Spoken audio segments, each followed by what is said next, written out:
Institute. I am based in Detroit, but have the honor of working with a lot of the projects that we have going on across North America and in Israel. Really want to, I'm going to do many thank yous a little bit later, but I would like to really just start by saying thank you for being here, all of you. And thank you to Shir Shalom for being an incredibly gracious, wonderful hosts for us. Rabbi Moskowitz, Rabbi Schwartz basically rolled out the red carpet, and we're really honored and grateful to be able to do this here this evening. I'm going to let Rabbi Moskowitz introduce Yehuda Kurtzer, the president of the Hartman Institute. In the meantime, please just turn off silence phones. Please make that check. And thank you again for being here.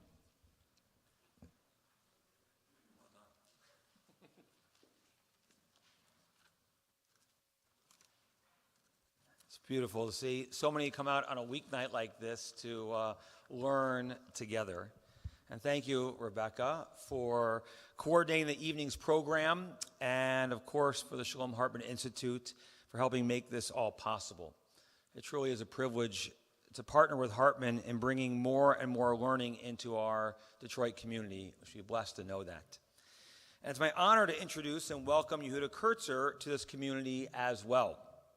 His Torah truly is peoplehood, what brings us together, what makes us a community. If anyone's primed to lead the conversations we need to be having since October 7th, he very much is that one. Not merely because of his intellect and insight navigating the questions of leadership and change amidst our people today, but most definitely magnified because of his authenticity and his humility. Having studied with Yehuda this past year at Hartman, I've experienced this firsthand. And there's no doubt his teaching has influenced my thinking as well. But I have to add, getting the opportunity to connect more with him through his podcast, Identity Crisis, many have witnessed his navigating the same realities we all are experiencing.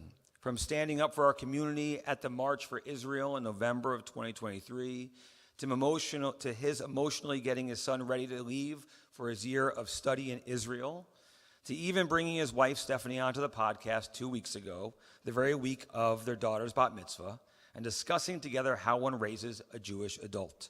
And as a community, by the way, we say Mazel Tov on Sally's bat mitzvah. Yehuda teaches on a level that connects with all. It's our good fortune to get this time with him as we chart our Jewish community's path forward. And as Yehuda has taught, it's not that we have all the answers in this moment, but it's knowing we will do this work together. It's our honor to welcome Dr. Yehuda Kurtzer, the president of the Shalom Hartman Institute, to share with us tonight. Thank you.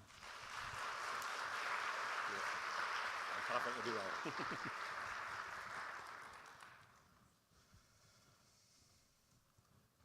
Hi, everyone.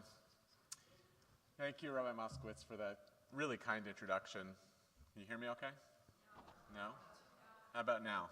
Better? Okay. Better? Great. Thank you, Rabbi Moskowitz, for that really kind introduction. It's wonderful to know you. I take a lot of pride in being connected to some of America's greatest rabbis, and I love being in your sanctuaries. So thank you for hosting us here tonight, and thank you to my colleague Rebecca, to my colleague Hannah, who welcomed a lot of you here tonight, for helping make our presence in this community possible. I want you to imagine a great historical diaspora Jewish community, a Jewish community that produces an immense number of Jewish intellectuals, writers, authors, and poets who not only produce great literature and thinking on their own, but whose cultural production helps shape the cultural world of the society in which they're in. When I imagine that Jewish community, I think of 19th and 20th century Germany, which produced thinkers as wide and as diverse in terms of their own perspective on their Jewish identity as the poet Heine and the intellectual Karl Marx, and everything in between. Why don't you imagine a different diaspora Jewish community, a great historic diaspora Jewish community, one that in which Jews are thriving in a diaspora Jewish community as citizens and stakeholders of that diaspora Jewish community, even as Jewish life flourishes in the land of Israel under conditions of sovereignty and power. I imagine in this moment the ancient Alexandrian Jewish community in Egypt in the 1st century BCE and in the 1st century CE, which has intellectuals and communal leaders like Philo of Alexandria, who describes that he can have both a motherland, his relationship to the land of Israel, and a place of his ancestors in Alexandria as well. That there is no contradiction between being in a relationship to his diaspora identity and his relationship to the land of Israel. I want you to imagine a diaspora Jewish community in which the Jews have created a powerful culture of philanthropy and civic participation. The Jews who invented synagogue plaques. You think it started here in your shul? The Jews who invented synagogue plaques go back to the Jews of Asia Minor in late antiquity, who built synagogues that had donor plaques on the walls, in some cases built monuments within the cities in which they lived that were not for the Jewish community, but of the Jewish community. Fountains and other art pieces that were meant to decorate the larger societies in which they belong. I want you to imagine a Jewish community in which Jewish intellectuals don't merely produce poetry and the traditions that become important to the society, but who produce classic works of Jewish literature, sometimes in translation and sometimes in original Jewish languages, reflecting that when you do it right, assimilation, that is to say, finding ways to bridge between the society that you're in and the continued production of Judaism, actually advances the continuity of Judaism rather than diminishing it. And here maybe you have in mind, as I do, the Jews of medieval Spain and Egypt, who produce some of our greatest civilizational texts, sometimes in the Hebrew language and sometimes in the languages in which they spoke. Or maybe one last one. I want you to imagine a Jewish community that thrived for centuries in what all of us would describe as a golden age of cultural and economic integration into the heart of the city, where Jews were equal participants and shapers of the dominant industries that characterized that society. And here, I think often about the Jews of Saloniki in Spain, sometimes known as Thessalonica, who from 16th century till the 20th century built a magnificent presence in the heart of that Jewish community. Now, these are incredible stories of diasporas in Jewish history. For what it's worth, if there are any of these Jewish communities that you haven't heard about before tonight, I don't love that as a diaspora Jew. As a side comment, we as diaspora Jews don't talk often enough about the magnificent experiences that Jews have had in diaspora, and sometimes the reason we don't is because we make the mistake of measuring the greatness of a Jewish community by how it ended. That's not how we should think about Jewish communities that thrive for hundreds of years at a time. But even as I describe these 5 images, what I want you to consider tonight, the hypothesis that I want to play with, is that there really is only one Jewish community that I think could be characterized by all of those experiences happening at the same time. Profound cultural and economic integration, cultures of civic participation and philanthropy, producing works of literature and art that are both essential to the production of Jewish culture and essential to the society itself in which we are in, and a Jewish society which thrives at the same time as Jewish society has thrived in the land of Israel, and that is the contemporary American Jewish community in which we live. What I want to describe, there's no objective standard, there's no scoreboard by which to do this, may be the greatest success story of a diaspora Jewish community in history. It's funny, when you say things are unprecedented in Jewish history, it's very risky. We have a long arc with a deep story. But there is something unique and special that we have created as diaspora Jews in the American Jewish community that I find we don't talk about enough. I think there's a couple of reasons why we don't talk about it enough. I alluded to one, which is the tendency to measure Jewish communities by their ends. So maybe there's a little bit of a risk. You say out loud, wow, things are pretty great for Jews in America, and everybody gets a little anxious, right? I'll have to say it and I'll do that. Okay, don't worry, it won't go away immediately, right? I get anxious because whenever I say some version or some description of the magnificent things that we have created as Jews in America, I get some version of a question almost immediately. Didn't some other Jews at another era in Jewish history think they were living in a golden age? So don't talk about it out loud, maybe because out of a sense of superstition and risk, or maybe because we fear that the minute that we talk about this, we invite the possibility that it can't possibly last.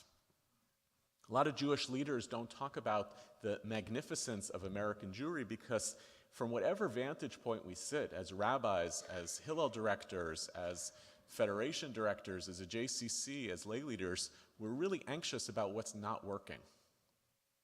Well, this shul is great. It's got a lot of members, but let me tell you about all the people who are not showing up. I find this happens all of the time. I had a great moment once with a lay leader who said, Yehuda, we have a real problem in our synagogue. I said, oh? They said, here's the problem. The rabbi teaches a study class, a Talmud class, on Saturday mornings before services, right? So it goes from 8 until 9:30 when services start. And we have about 150 people who come for that Talmud study class. It's like, okay, waiting on the problem.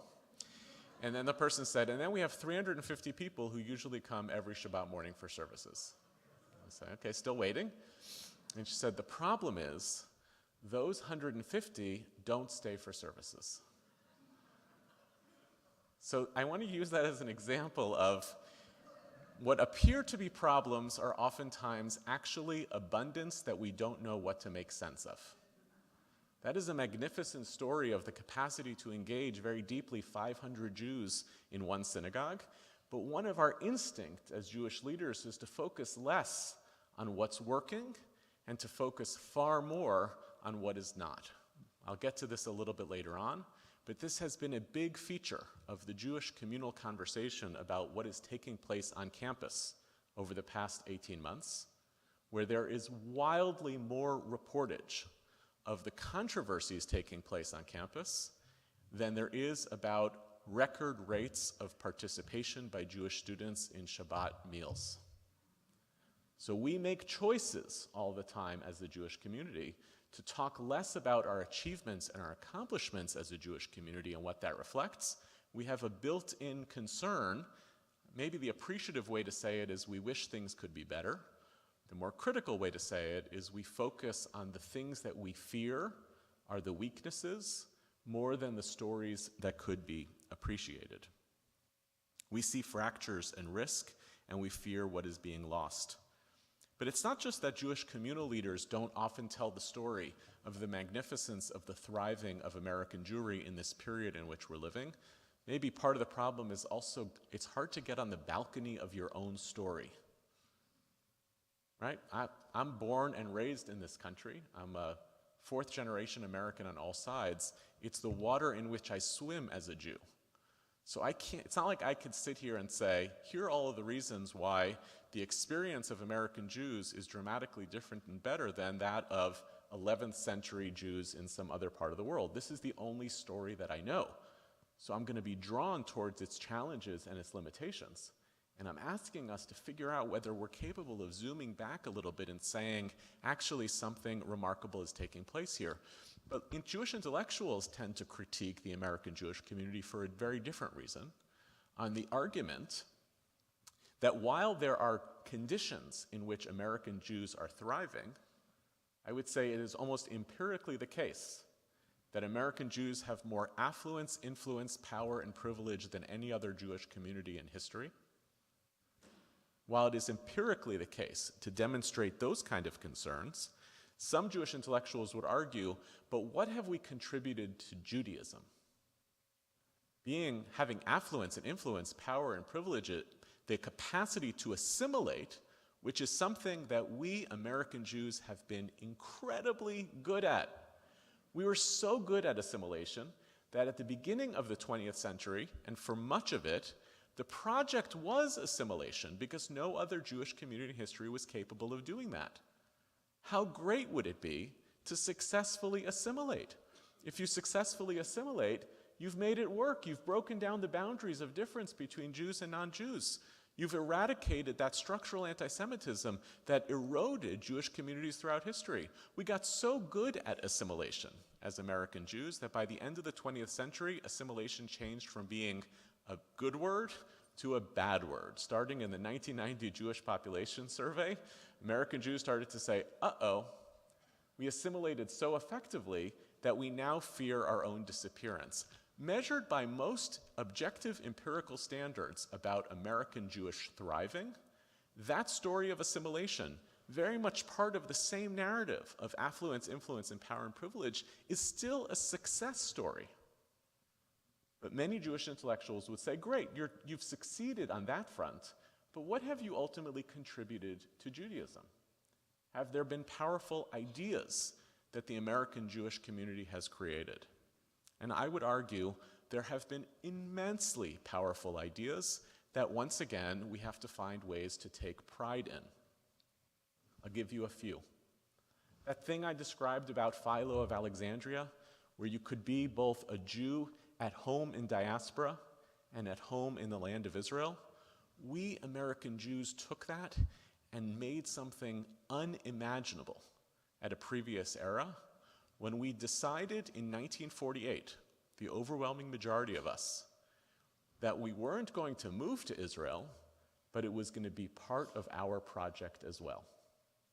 We were going to do two things at the same time. We were going to build civilizational presence here, and we were going to participate in helping to create, shape, and define the state of Israel for the Jewish people. And we created it in such effectiveness that generations of Jews, I see it now with my own kids, can feel a sense of at-homeness at home and at-homeness in the state of Israel. That is a remarkable achievement. It's something that for roughly 1900 years of Jewish history, it is indescribable, unimaginable. The relationship of diaspora Jews to Israel was one of fantasy, or a relationship of time rather than place. One day I will be in relationship to that place. But the fact that we can just pick up on a plane and go, the fact that we can feel afflicted by Israel's struggles is a gift.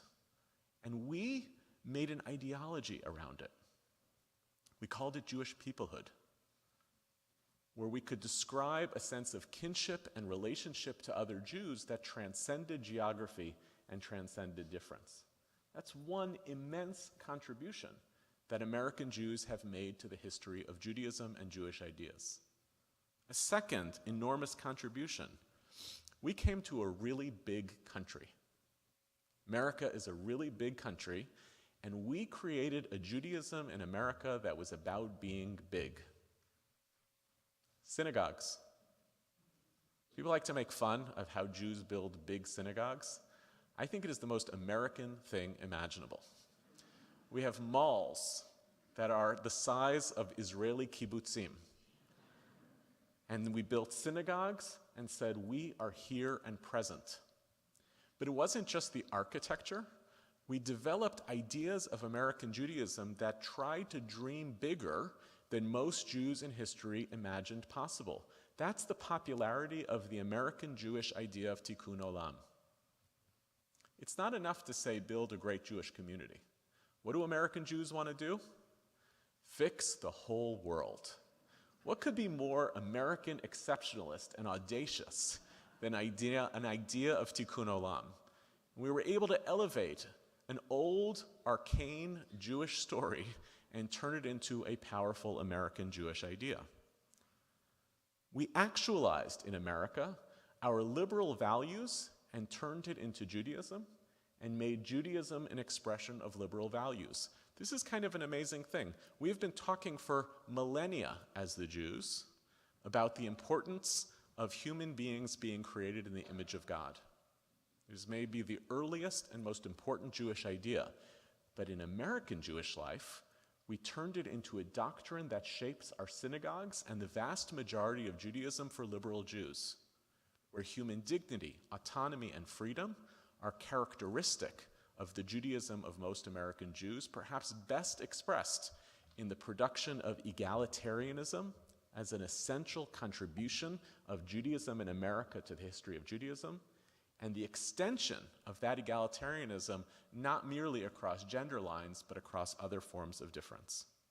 And as a result, the last big thing we gave to our Judaism is that we changed our relationship to power. Not just in embracing it, but in being grateful for it.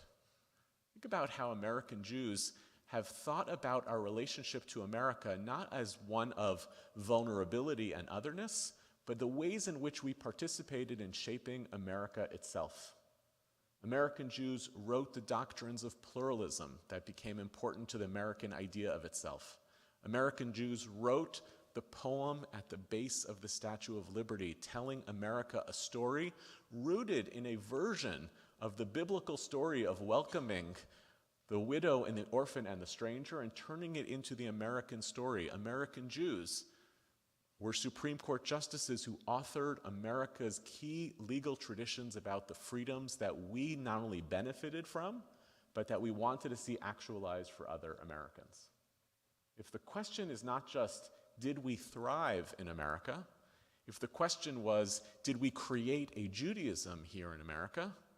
Let's take a moment, pat ourselves on the back, thank our predecessors that we achieved something remarkable here. Tonight I'm going to talk about what is challenging about this moment, but I think it is an important Jewish practice that prior to articulating the challenges that we face, we start from a place of appreciating the gifts of what we have.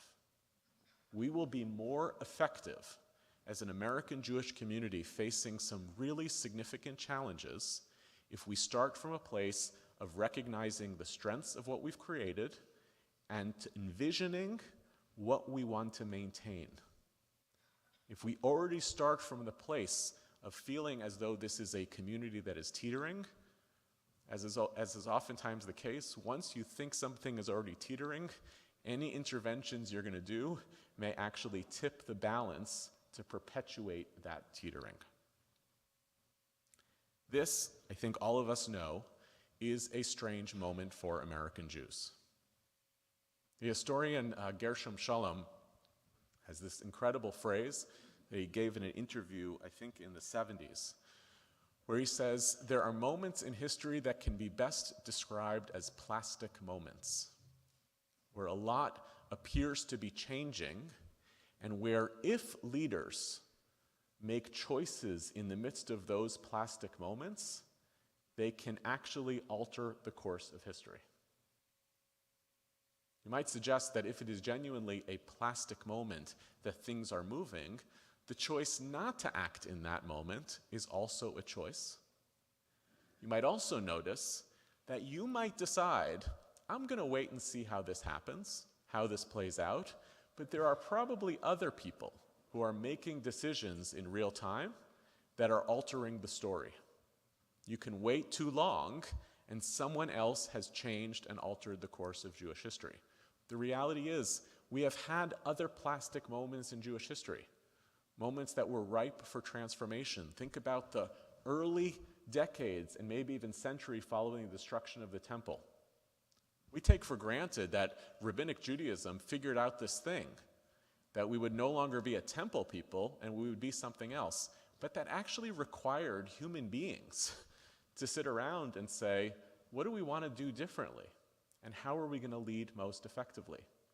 The only difference in Jewish history between people who were change agents and people who were false messiahs is whether you could attract followers. Could you develop the ideas in real time?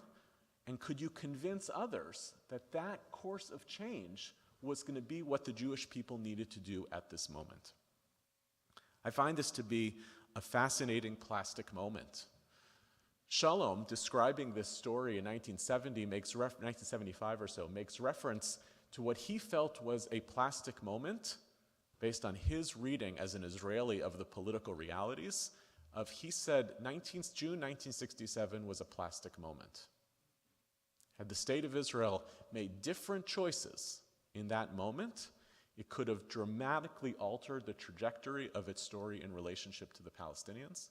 And by the mid-70s, Shalom recognized that some people had taken advantage of that plastic moment and others had not. You could identify other moments in our history, but it's hard not to feel that we are living in a plastic hour of Jewish history today, and I think it has happened in 3 phases. The first phase of our plastic moment I'll call the quiet phase. For the last 30 or 40 years, a lot has been rapidly changing in Jewish life, and it has been hard to notice how quickly it's changing. Maybe because we didn't have a prompting historical event. Like if you lived through the middle of the 20th century, you would have said, yeah, when history really changes, when you have a Shoah, when you have the creation of the State of Israel, I know I need to make change quickly. But we American Jews have actually had, I know it's hard to believe, a story of radical continuity.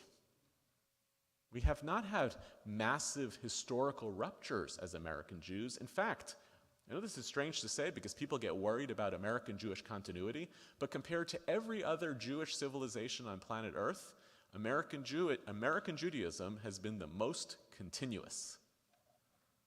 Everyone else, virtually every other Jewish community, experienced a massive population dislocation at some point in the past century and a half, and we have not. So we have missed that the quiet phase of our plastic era over the last 30 or 40 years. What's that? Thank you.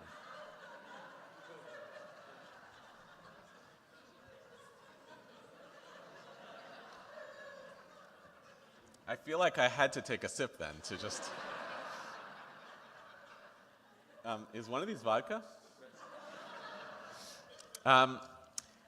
The quiet phase has been a whole series of rapid transformations that have been taking place under our nose that have been hard to notice as rapid changes. But if you live somewhere in Jewish life, you know that this has been happening. We have changed in the span of a couple of generations the very nature of Jewish identity. The blurring of boundaries between Jews and Gentiles in ways that is totally unprecedented in Jewish history.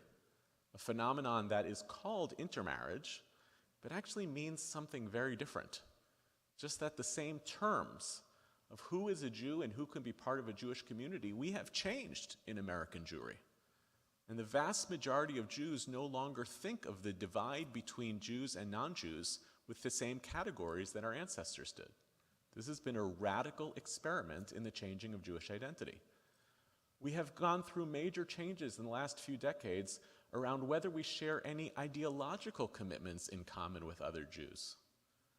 There used to be in the middle of the 20th century some shared dominant ideas that American Jews held, and today, the more passionate you are about something in Jewish life, political, ideological, religious, something else, I guarantee you there are plenty of other people who feel equally passionately to the opposite and are very happy to tell you.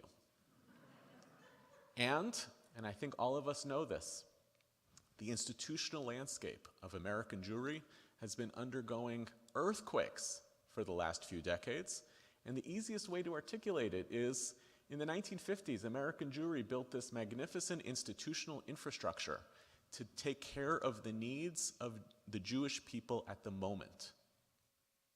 That's what we do. That's what institutions are. Institutions are a very normal thing that humans create to take care of humans' needs. Institutions have a baked-in problem, every single one of them, the tragedy of institutions, which is that a minute an institution is created to take care of basic human needs, its mission statement changes overnight to be preserve the institution. And if you were, without disparaging any particular Jewish institution, if we spent tonight with a bunch of whiteboards and said, what if you could start from scratch and build a new set of institutions for this Jewish community, I guarantee it wouldn't look like the set of institutions that we have. I'm not knocking any particular one of them, but that means that there has been a lot of quiet change taking place in Jewish life that has been simmering below the surface. Now, I've been trying to raise the temperature on those simmering questions for quite some time. But I want to suggest that maybe we have needed, in some ways, the plasticity of some recent historical events to get us to a place of saying, when do we actually take hold of the destiny of the story and move from feeling like what we should be doing is tinkering with the present to really making some serious change? There have been two historical events, very recent historical events in our lifetime, which convey the sense of the plasticity of this hour. The first, which I thought was going to be the defining historical event of my life, was the pandemic. You're like, oh, right, a pandemic. Pandemic is still with us. There are a whole bunch of ways, not just through illness, but all sorts of social consequences that are still not fully interrogated for what the pandemic did to social trust, to social bonds, to the epidemic of loneliness that exists in America, to fear about government. There's a lot of stuff under the surface the pandemic has opened up as we think about what it means to have a Jewish identity and Jewish commitments and Jewish communities and Jewish institutions. But needless to say, the historical event that generates the most plasticity for us is, of course, the story of what has happened on and since October 7th for the Jewish people. The only way I can describe this is by describing October 7th as a composite set of crashes that have hit in Jewish life of, did I see the world wrong the first time I saw it? Did I take certain things for granted as a set of assumptions that I can no longer hold true? For Israelis, which is not our topic for tonight, for Israelis, one of the hardest pieces of Zionism that Israelis took for granted, that feels very rattled for many of them, was that Zionism was supposed to end Jewish history the way that we knew it. We weren't supposed to have pogroms. This wasn't supposed to happen again, and yet very strangely, in the early days following October 7th, Israelis started hearkening back, looking for texts out of Jewish history to understand what had happened, and they came upon Chaim Nachman Bialik's famous poem, The City of Slaughter, written about the Kishinev pogrom in 1905, the pogrom that catalyzed Zionism in many ways, of Jews saying, enough, we are tired of being the victims of history, and what does it mean psychologically for Israelis to go looking for that poem, as though we are back into a pre-Zionist age, as though we no longer trust our own capacity to defend ourselves in this moment. For many American Jews, we felt the same thing, but we have been experiencing a different crash, a different dominant crash by many American Jews, and this is going to sound like a political statement, and in some ways it is, but not in the ways that you want it to be. The crash of the feeling that liberalism is a framework that we fundamentally trust and that will fundamentally protect us. Consider all of the ways that liberalism, the dominant ideology that made American Judaism possible, all of the ways that it feels like it is fracturing before us. It used to be for American Jews, 3 key institutions of liberalism enabled American Jews to feel that they were thriving and secure in America. One was that certain aspects of government were above partisanship, namely and especially the Supreme Court. The second is that there was such a thing as a free, fair, and universally trusted mainstream media. And the third, the biggest one, the anchor of Jewish economic, political, and social mobility in America for the past century, was the universities. These were the anchors of the Jewish liberal triumph. We invested in them, and they, in return, repaid that investment by helping us belong and participate into something that was bigger than ourselves. October 7th has demonstrated the weakening, the vulnerability. And these are not stories that started on October 7th, but for so many Jews, it felt as though October 7th was the affirmation that something is more fundamentally broken than we have been willing to notice until that point. I saw this very deeply and very sadly in traveling throughout the Jewish world in the past 18 months. And I really cannot tell you how many communities I visited and traveled to. And one of the most painful set of conversations that I was brought into over and over again was, I can't figure out why my neighbors didn't show up for me. I have some hypotheses about what that was about. We can go into that later. But what that story reflects is that people suddenly feel, I don't know that I can trust the same infrastructure of the system in the way that I did prior to the events of that day. Now, the point here is not to simply dwell in that sense of change or in brokenness, but to notice that there is some fluidity and instability that is going to require a set of interventions and an orientation towards change that we as American Jews can no longer afford to treat as a passive process. We simply cannot. If you learn something about something that makes you feel vulnerable that previously you trusted, you need a strategy. If you feel that you've been awakened to a story, it's not as simple as changing teams politically. It's actually about interrogating, what did I trust and why? What might be the conditions I need to recreate in order to feel that sense of safety and security once again? And I think maybe one way to put this is, we have a growing narrative problem as American Jews. That story I told before, a story of American Jewry as characteristic, defined by affluence, influence, power, and privilege, a Jewish community that is contributing to the story of America even as it is benefiting from it, a Jewish community that is writing new ideas of Judaism that it is giving to America, is now confronted by a different experience that I feel is widespread in Jewish life of, well, what story are we in now? Is it the same story? Do I need small technical changes to maintain that? Or have I been perhaps thrown into a different narrative arc? I don't know whether there's science associated by this, but have you noticed how much of television is apocalyptic? Right? That's not a coincidence.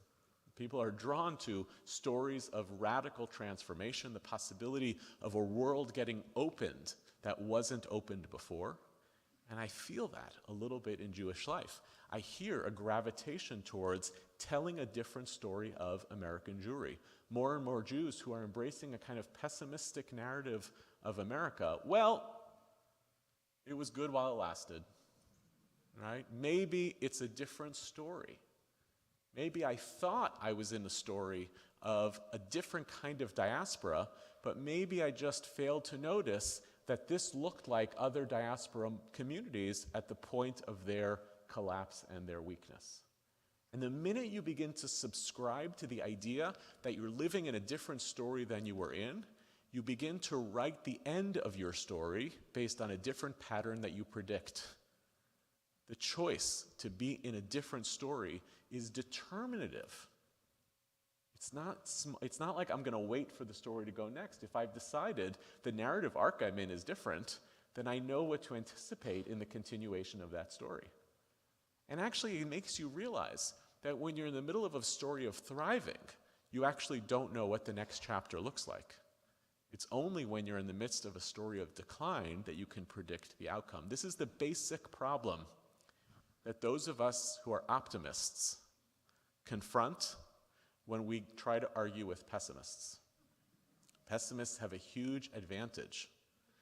Their position is not falsifiable. It can always get worse. So optimists have to make an argument to continue towards the possibility of something continuing to be good or possibly even better, confronting what I feel has become almost a toxic pessimism in Jewish life that looks at some of these challenges and starts to believe that that is the inevitable consequence, a sense of decline or a sense of loss.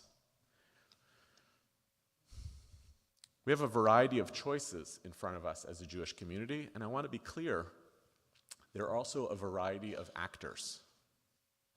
There are more and more people, new people, entering into the landscape of being the truth tellers in American Jewish life, and they have their own set of prescriptions about what is true or not true about the new American Jewish challenges. And I say, as I indicated before, that the choice right now as American Jews to recognize that we are in a place of plasticity, but to refuse to advocate for the story of success and what it will need to do in order to continue to be successful is a choice to relinquish power in this moment to those who are making plans.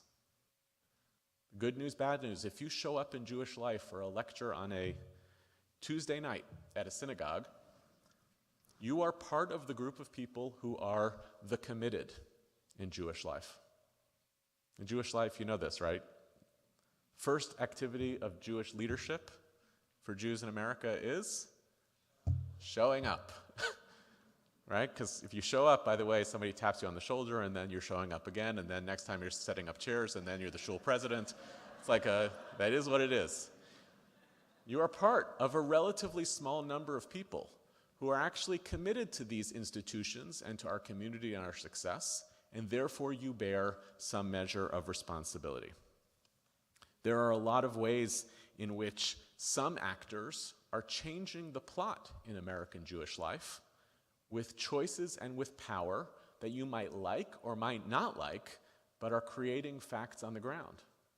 When major philanthropists, for instance, withdraw their giving from major universities, they are having a significant impact on the story of how American Jews are relating to universities. You may disagree with them, but it kind of doesn't matter because you might not be a $10 million donor, and that story has now been created by somebody else. And I want you to consider that particular choice because it feels not inevitable to me.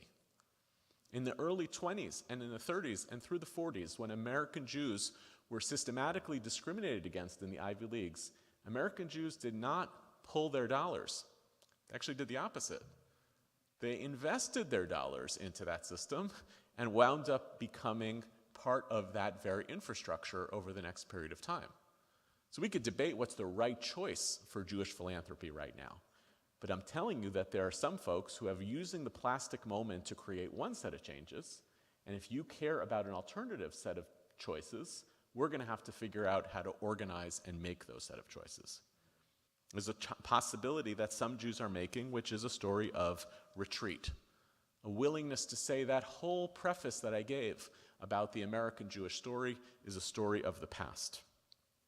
The hardest way of doing change, the one I want to advocate for, is to do this kind of appreciative inquiry, acknowledging what we as Jews have built here, figuring out how to continue to build it, recognizing that it can't quite be the same story after October 7th as it was before. And I want to suggest 3 items for our agenda. The first is, one of the most fascinating data points that happened after October 7th that we are still living through was something called the surge. You know what I'm talking about? More people showing up, sometimes for the first time, sometimes sporadically, sometimes continuously, but more people showing up to Jewish communal and institutional life than we have seen in decades. It happened definitely in the first vulnerable few weeks after October 7th, when I felt in my shul, in my synagogue, people showed up not because they needed to pray. That's not why they were there. They showed up kind of like I did, because they wanted to stand physically close to other Jews. There was something very powerful and real about the physical enactment of a sense of Jewish peoplehood. more Jews showing up to a public rally in Washington than have ever shown up for any public Jewish activity of its kind in American Jewish history, beating out the Soviet Jewry movement of 2 generations ago. Something very significant happened that was seen on college campuses, and it is receding. The numbers that they saw on college campuses at Shabbat dinner were record high for the year following October 7th, and they're sinking back down. I suspect that some of the surge stuff that happened in congregations is going to resettle. It is possible that the surge, the opportunity to create a sense of belonging in Jewish life, represents a generational window of opportunity for Jewish education and engagement. It is possible that it is a generational window of opportunity, and there's 2 risks. One is that it's closing too quickly, and the bigger risk is that we're not prepared for it. That's the saddest possible risk. People came, we were happy that they came, we didn't do enough to hold them, to signal to them that it wasn't actually, I showed up and they got handed a membership form. It was actually, no, we care about you, we want you here. There is unprecedented interest right now, this is a wild thing, in conversion to Judaism. This is like a crazy thing. Unprecedented interest. The American Jewish community has historically incredibly low numbers of converts. This is very, very strange. Roughly 2,000 people a year convert to Judaism in America. That makes no sense. Our brand is very good. There are many, I'm not kidding. Jewishness has a social commodity associated with it. It's a good religion in America. I won't tell you what the bad ones are. It's considered a good religion. People want to come. We don't have the resources to convert them. Ask any local rabbi in their congregation, is it worth my allocating an immense number of resources to this one individual when I could devote many of those resources to a lot more people? We don't have an infrastructure to be able to absorb the very people who want to join in Jewish life. And remember what a convert is. According to the rabbinic tradition, a convert is a person who you say to them, do you know that the Jewish people are oppressed and have been oppressed throughout history? And so to join our people is to join a people that experiences suffering. And are you willing to be there with our suffering? And folks are coming after October 7th, and they're like, I want to be with this people in its period of suffering. And we're like, sorry, we don't have the resources to absorb you. And it's, as my colleague and friend Rabbi Ethan Tucker says, like, our biggest problem is numbers. That's really our biggest problem. And so in theory, more people coming in actually addresses one of our deepest and most existential concern. There is more curiosity about Jewish life and Jewish education than we've ever seen. We see this at the Hartman Institute, and every educational organization in America sees this curiosity. We see more teens, more college students wanting depth, and they don't want apologetics, and they don't want nonsense. They have stopped. It's not that they stopped becoming critical thinkers. They want to be part of something. We have a generational window of opportunity to absorb them. That's agenda item number 1. The second agenda item.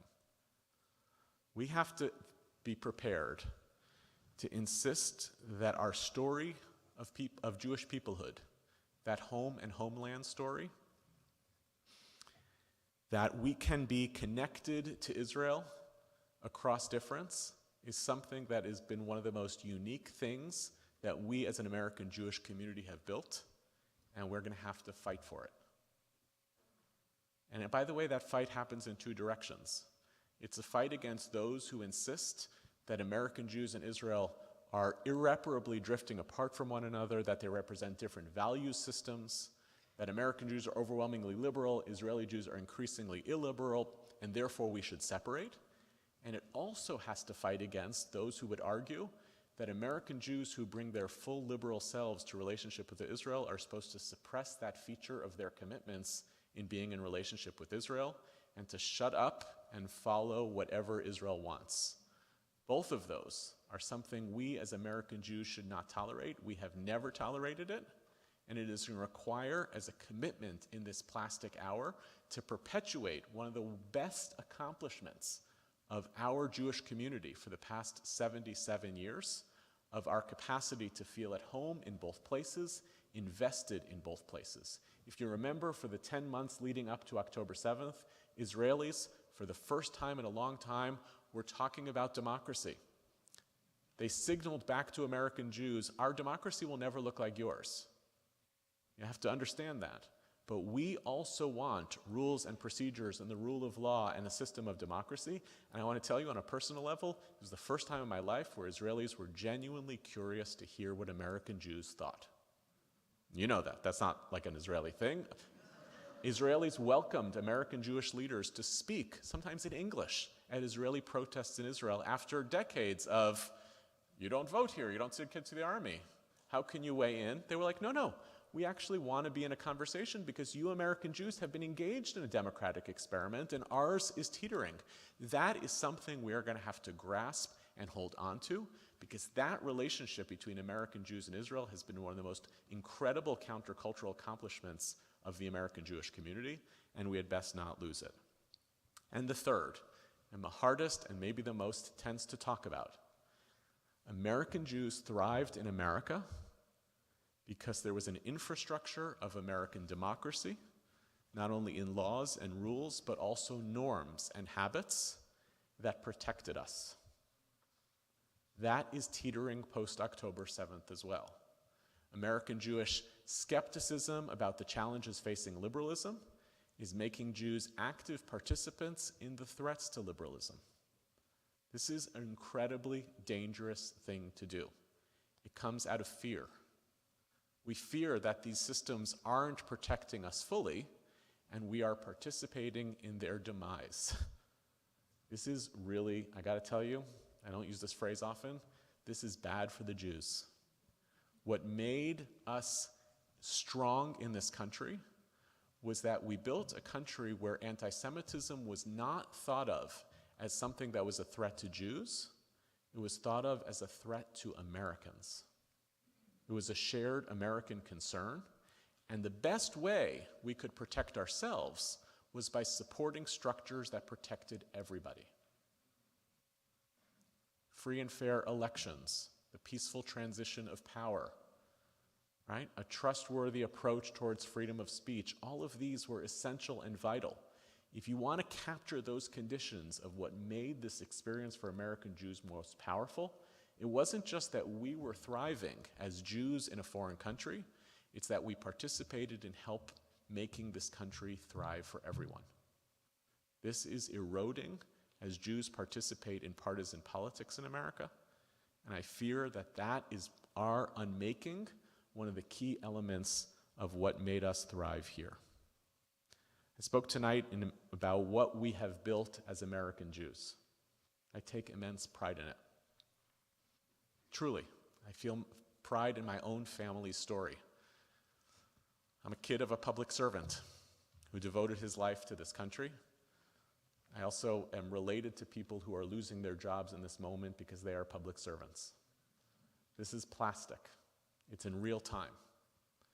Our job is to first name that we are living in a period of immense success, to take pride in it, to thank God and ourselves for it, and to take it seriously. And our second challenge is to really ask, even as we confront the plasticity of these challenges, the simmering challenges we've had in Jewish life, the ruptures of the pandemic, and especially the ruptures post-October 7th, for us to truly ask, what will it take to continue to invest in making the American Jewish community thrive? Thank you very much.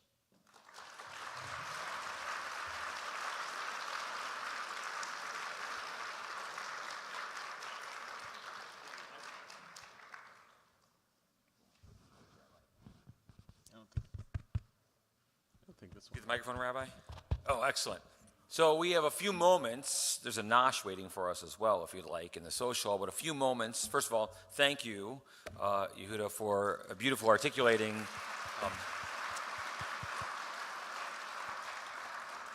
the good, the bad, and our challenges and our work to do. A few moments, though, for some questions before we enjoy something together and some time of community. So we have some microphones here, and we can run around to you. Rabbi's really fast. Do you have 2 microphones, Rabbi, or 1? 2. Okay.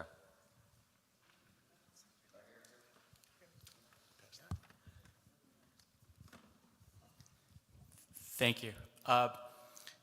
To sort of start, to touch on one of your ending points in terms of the involvement in partisan politics, do you see a relationship there or a connection there to the engagement of the American Jewish community in political advocacy on behalf of Israel that connected to that to some point in the continuum of that political engagement and that advocacy that has led us to this moment?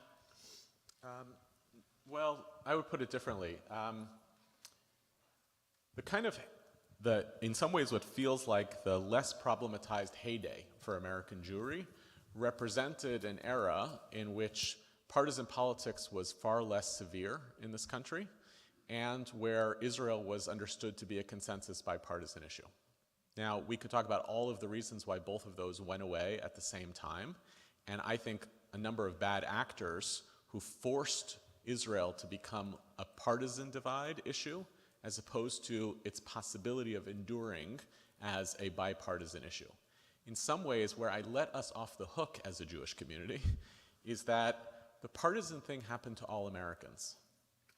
In some ways, the fact that Jews are participating in partisan politics as much as everybody else is part of the success story of assimilation. As Isaiah Berlin is known to have said, is Jews are just like everybody else, but more so. So this is what we did. Americans became partisanized. Honestly, the most important thing you can read about American Jewish demographics, in my opinion, is not the Pew studies about American Jewry, but the Pew study about partisanship from 2017, which shows how the strongest force that divides Americans by 2017, and it's worse now, is who your party identification is. And even 25 years earlier, this was not the case. Your partisan political identity was grouped together with race and age and socioeconomic class and religion, and we have become a hyper-partisanized people, so much so people are relocating to live in congressional districts where they vote. People are moving synagogues based on the politics on the pulpit. I heard this for the first time in LA about 7-8 years ago, where somebody said to me, people always say, I don't go to that shul for X, Y, and Z reason, the rabbi, this, that, the other thing, where somebody said to me, I don't go to that Orthodox shul, that's the Republican Orthodox shul. I only go to the Democratic Orthodox shul. And I was like, oh, this is new, right? This is interesting. So we have been participants in that. Almost inevitably, when you divide the world between red and blue, every issue of significance is going to become encoded as right and blue, and the incentive structure is most available for dark blue and dark red. And this is what has happened. The Israel piece has been captured by that. There have been politicians, Israeli and American, who have felt that that was an opportunity for them, right? That's where their opportunity lied. So it's not like this just happened to us. We've had our own politicians and community leaders who have participated in it. And this is a place where I desperately hope that American Jews can find a way to be countercultural. And to say we refuse to allow that division to define us. Bad news is American Jews are never really countercultural. But this is going to require that kind of pushback, and to find a way that even as it relates to Israel, there has to be some middle ground. And it's so obvious to us that the extreme positions on Israel are so incompatible to most Jewish value systems. They truly are. The extreme position reflected by some sectors of the Israeli government, which are truly fascist and Kahanist in their orientation, and the position of those who claim that any relationship with Israel is bad and immoral. None of us think that that makes any sense. It's going to require of us then to push back against the partisan efforts to then divide that between pro-Israel and anti-Israel, which is a hopeless place for our community to find itself.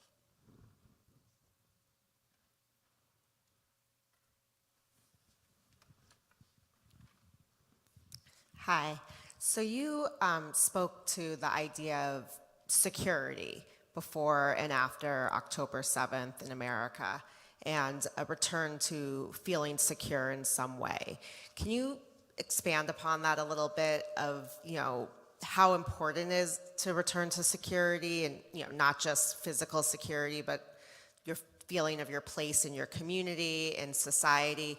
And is it really, I guess, smart for us to return to a place of maybe the security we felt for, decades before, or do we need a new thought process of what it means to be secure as Jews in America? Thank you.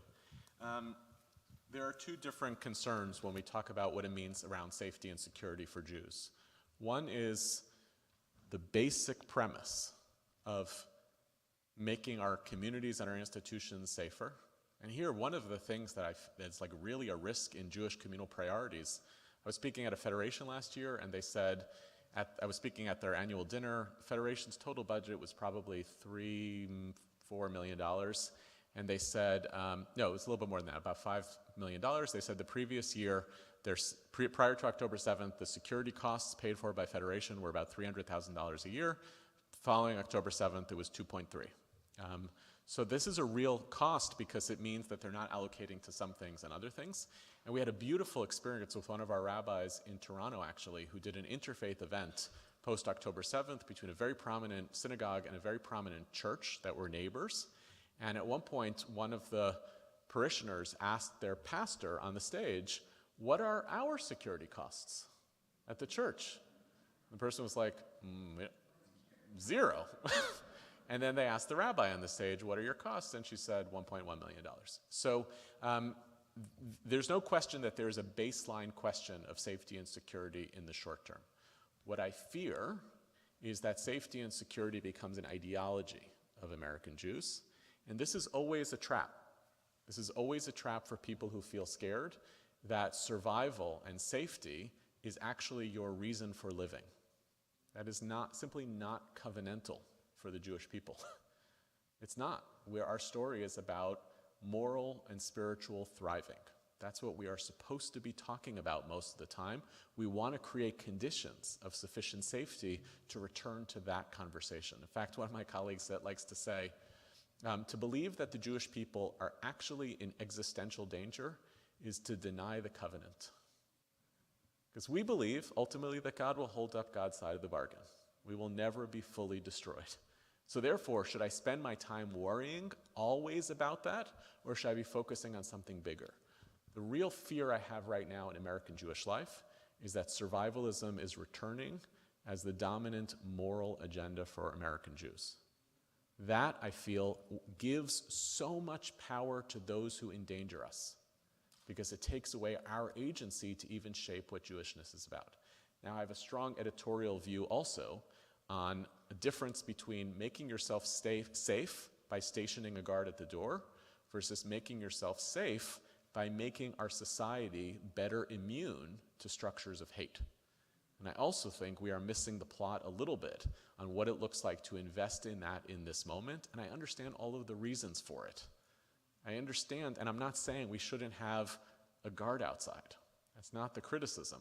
But I feel that both in terms of actually making us safe, but also in terms of making us feel that we are aspiring to something bigger, we have to get past this fixation with that kind of survivalism. It will never ultimately serve what we as the Jewish people are supposed to be doing.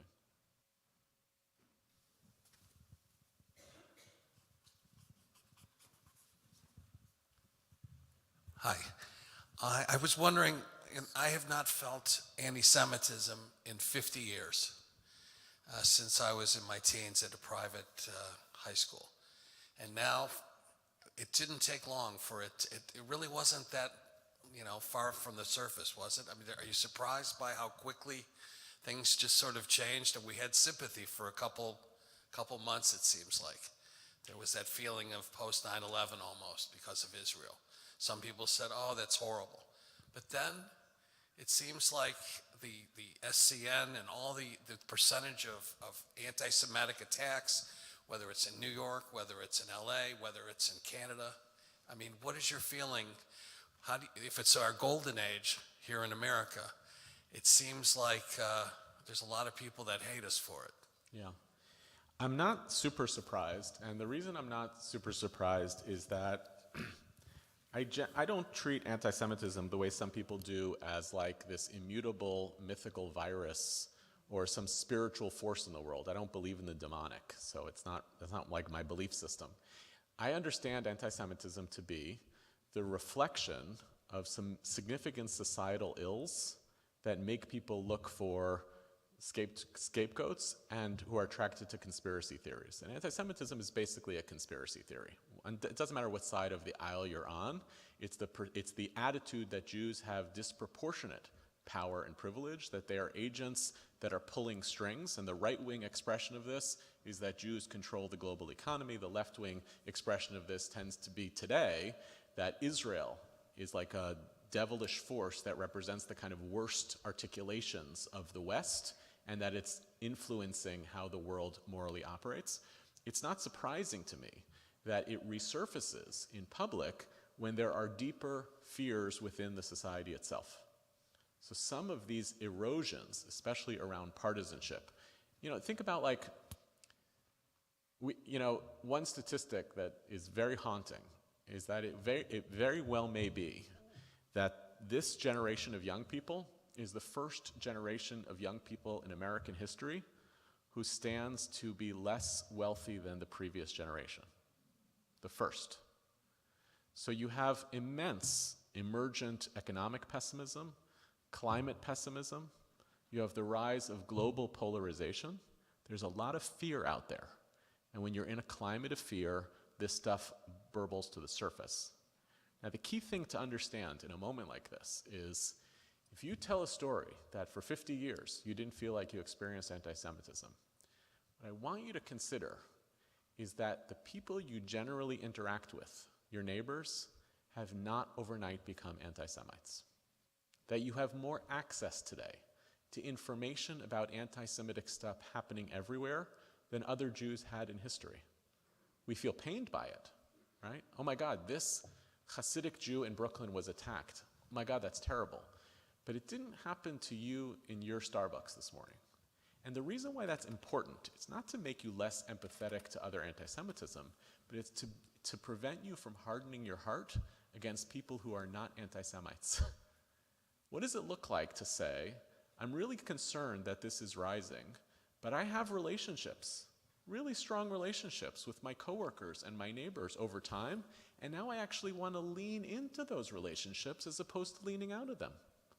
What do I want to do differently? When I spoke to synagogue executive directors and they were like, I can't understand why nobody showed up after October 7th. And I said to them, it may be that you took for granted that your relationship to the Jewish people was such that you feel equally wounded when there is an attack on Jews 7,000 miles away as you would to a synagogue in your own neighborhood.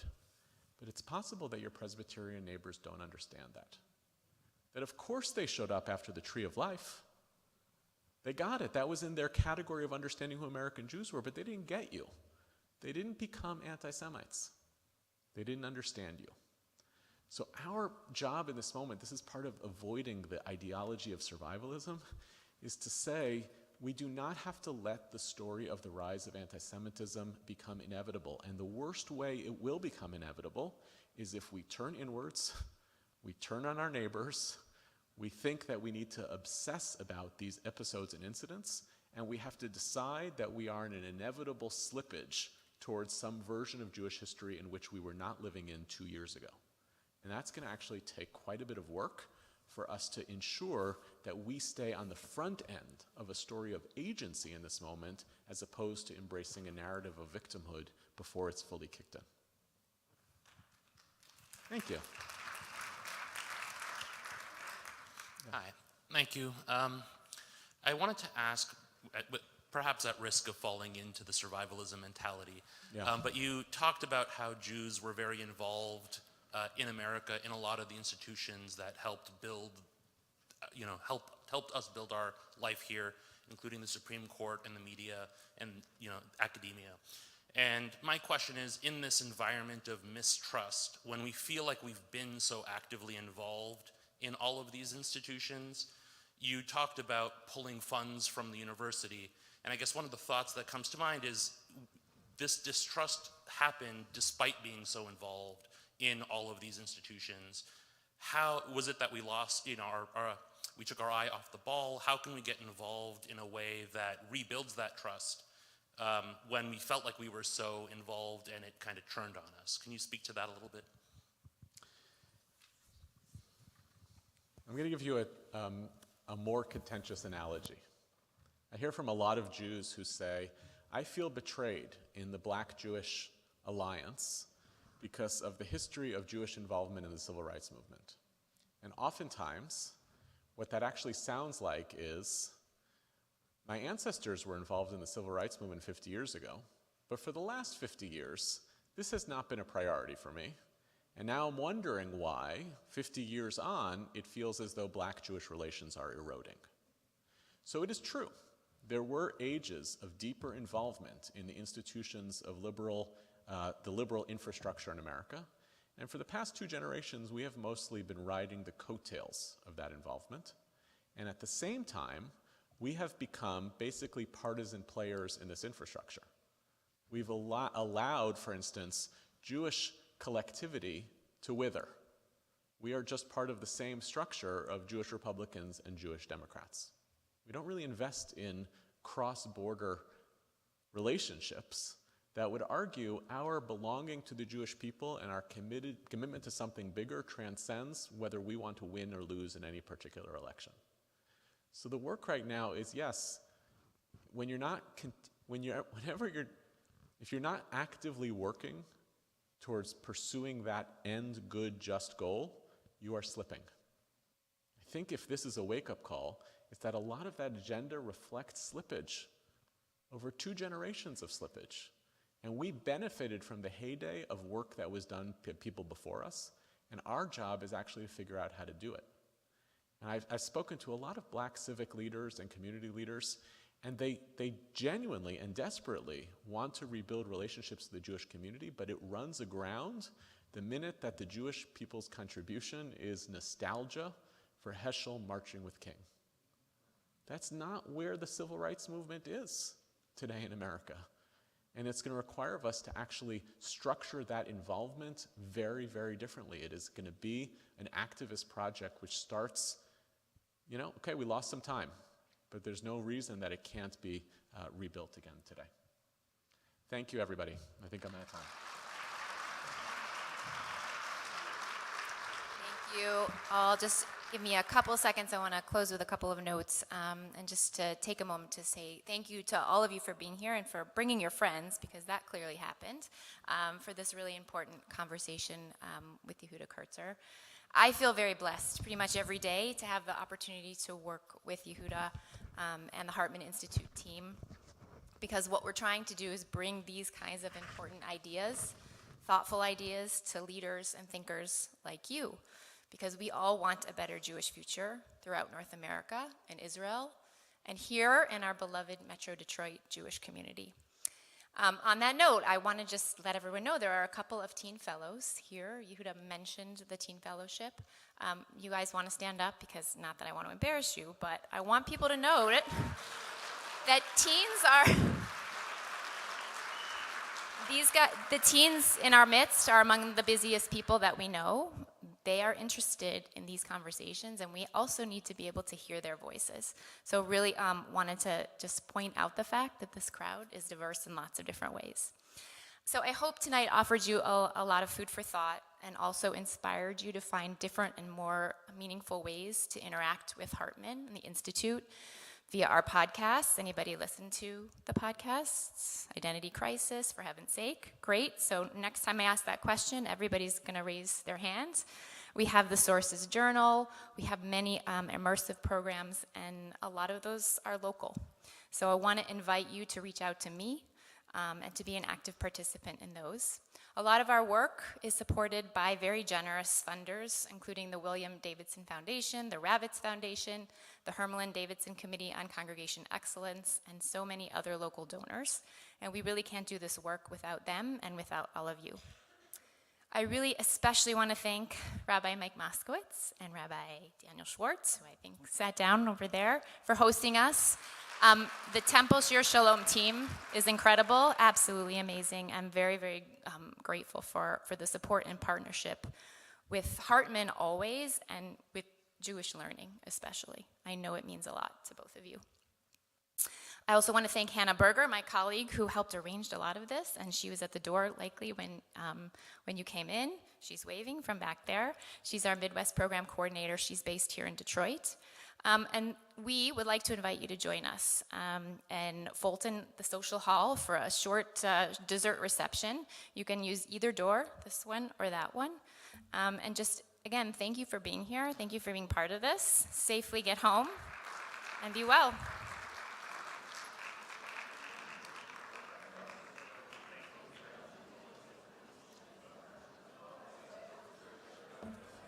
Fun being part of the community, right? Yeah, totally. Nice, right?